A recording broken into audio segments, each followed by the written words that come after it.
Good afternoon, Suidlanders, and welcome to Suidlanders Week in Review for the week ending today, Friday, the 6th of September 2024.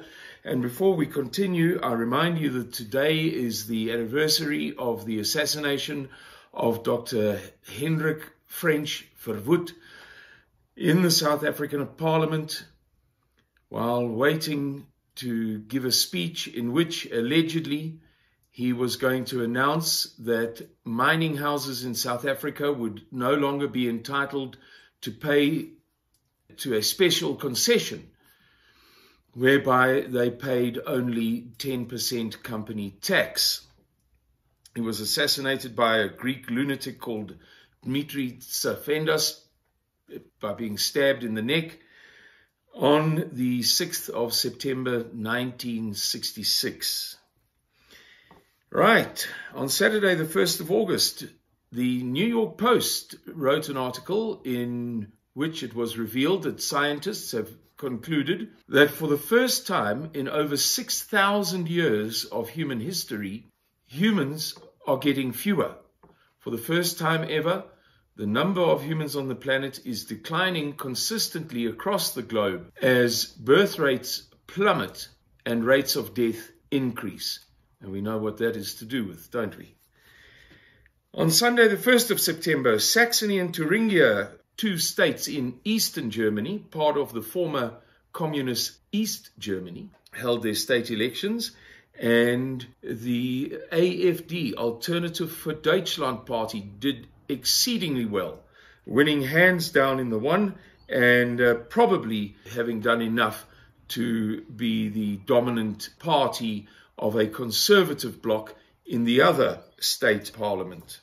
On Monday, the 2nd of September, in what has come to be known as the Red Sea crisis, Houthi rebels from Yemen struck two tankers on one day, two oil tankers on one day, both with many missiles and drones. They didn't sink, but it is leading more and more to the phenomenon that Mr. Miller pointed out in 2019, I believe, whereby the southern sea route, the sea route around the Cape of Good Hope between Europe and Asia, between the Atlantic Ocean and the Indian Ocean, would become very, very, very important if there was ever a crisis in the Red Sea or, as we pointed out then, particularly the Suez Canal.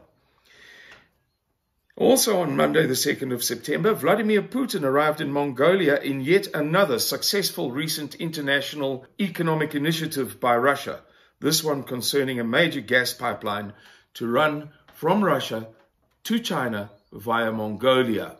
The Russians are presently having many, many successes in all sorts of spheres, economic, financial, in military treaties, in developing new currency, in moving away from using the dollar, and it doesn't look as if they're going to stop anytime soon.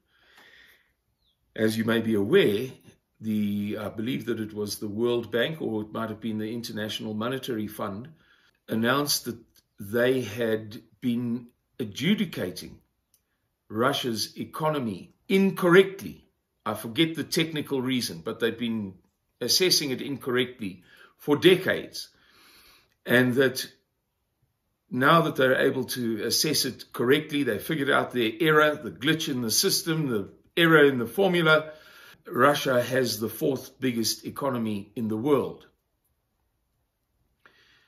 They then announced that furthermore, somewhere between 40 and 60% of Russia's economy cannot be detected by them because Russia has gone off the SWIFT system due to sanctions, because they were kicked off, and the MasterCard and Visa architectures and various other systems and architectures and media that are used in global finance and trade. Therefore, the Russian economy might be very, very much bigger. It is certainly at least 40%. They said, we know that. We can't identify it for you, but there is something there that is at least 40% of the number we can give you. And it may be as much as 60% of the number that we can give you authoritatively. So Russia's economy is probably running at somewhere between $8 and $9 trillion at the moment, and is probably now the third biggest economy in the world.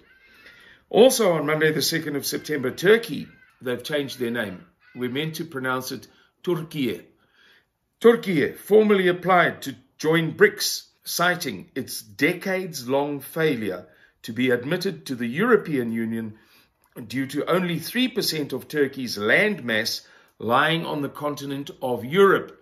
If you can picture in your mind's eye how the Mediterranean works, how at the end of the Mediterranean, the cul-de-sac has Syria and Israel, Lebanon and northeastern Egypt, and just across the road from Egypt, you've got the island of Cyprus, and then you talk about entering the Bosphorus and the Dardanelles to get to the Black Sea, and at the other end of the Black Sea is the Ukraine, and the Ukrainian conflict is taking place there at the moment. Well, when you pass through the Bosphorus Straits and the Dardanelles, a teeny tiny portion of Turkey lies on the landmass of Europe, just 3% of Turkey. And that, of course, was the residue of the Second Rome. Rome, of course, is in Italy. The Emperor Constantine the Great decided that he wanted a capital city, a proper capital city, a second one, to successfully rule over and govern the eastern portion of the Roman Empire. And so he built a new capital, Constantinople. He named it for himself. On that last little tiny bit of Europe, looking across the Dardanelles to Asia Minor, which is where most of Turkey is. And that second Rome lasted for much longer than Rome did. In the end, it fell 700 years after Rome in Italy fell in 476 AD. And so it's a very important place historically. It was overrun by the Muslims. It became eventually the seat of the Ottoman Empire.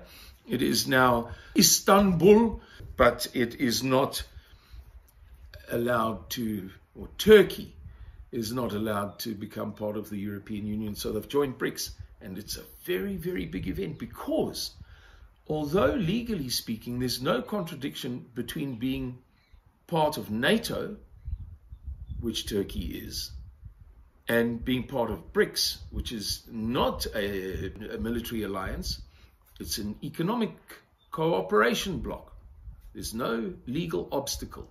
Nevertheless, the internet is ablaze with commentary on the fact that that history is looking at the contradiction, albeit not legal, the contradiction of being at the same time, simultaneously, a part of the American team and a part of the Russian team, a part of the West and a part of the Eastern Bloc, as it were.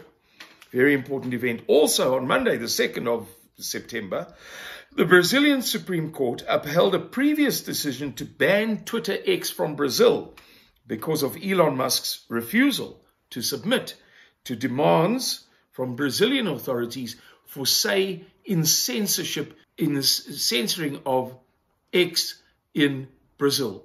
Elon Musk is saying, no, there should be no censorship except for things like child pornography and snuff movies, where these people kill one another and that kind of thing. Brazilians are saying, we demand to be able to censor X in Brazil, otherwise we shut you down. So X has been shut down in Brazil, and I'm afraid to have to tell you that I believe that it portends ominously, that it is an ominous portent for the rest of the world.